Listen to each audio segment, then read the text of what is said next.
Donc bonjour, Esteban Gattard, je suis responsable du pôle FASC, donc Fertilité, Agroéquipement et Système de Culture à IT2. IT2, c'est l'Institut Technique Agricole des Antilles qui permet de faire le transfert entre la recherche fondamentale qui est plutôt réalisée par les institutions telles que le CIRAD ou l'INRAE et le lien avec les producteurs. Donc vulgarisation des pratiques et des recherches qui sont faites pour aller vers des pratiques plus vertueuses et plus durables. On organise ce qu'on appelle la semaine fertilité. Donc c'est un événement annuel qui se déroule sur plusieurs jours en reprenant les sujets de la fertilité et de la fertilisation en général, mais aussi du système de culture. L'objectif c'est surtout de fédérer les agriculteurs, de les convier à cet événement pour qu'ils viennent déjà se rencontrer, échanger entre eux, échanger sur leurs pratiques, puis rencontrer aussi Frédéric Thomas qu'on a fait intervenir pour l'occasion, qui est là pour déjà partager son expérience, puisque Frédéric Thomas est agriculteur en métropole, mais aussi expert en fertilité des sols.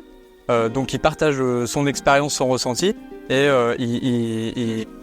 il va plutôt apporter des connaissances sur la lecture des sols et sur des nouvelles techniques qu'on pourrait employer ici aux Antilles. On travaille en semi-direct depuis presque 30 ans, donc on a beaucoup exploré tous les moyens de rendre les sols performants pour être capable de minimiser au maximum le travail du sol, comme les couverts, comme l'introduction de l'élevage, comme la fertilité avec des éléments organiques, etc.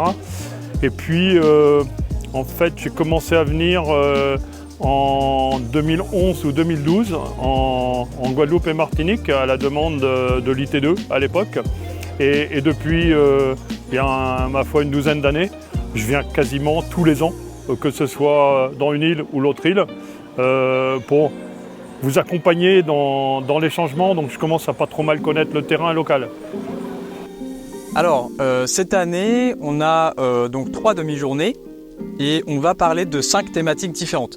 Donc on va parler d'une première thématique avec des profils de sol plutôt standards, qu'on a l'habitude de faire dans les années précédentes. Ensuite, on a plutôt une thématique mouton, gestion de l'enherbement par les moutons dans les bananeraies, donc animaux de service.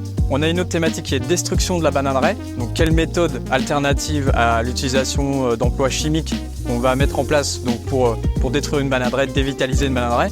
Puis on a aussi une autre demi-journée qui est fléchée plutôt sur la fertilisation, différentes modalités de fertilisation, essayer de piloter les apports qu'on pourrait appliquer sur une bananeraie et de voir un petit peu comment on associe la fertilité du sol et la fertilisation d'une plantation. Donc si vous voulez plus d'informations, n'hésitez pas à consulter notre site internet ou alors nous contacter directement. On se fera un plaisir de vous répondre.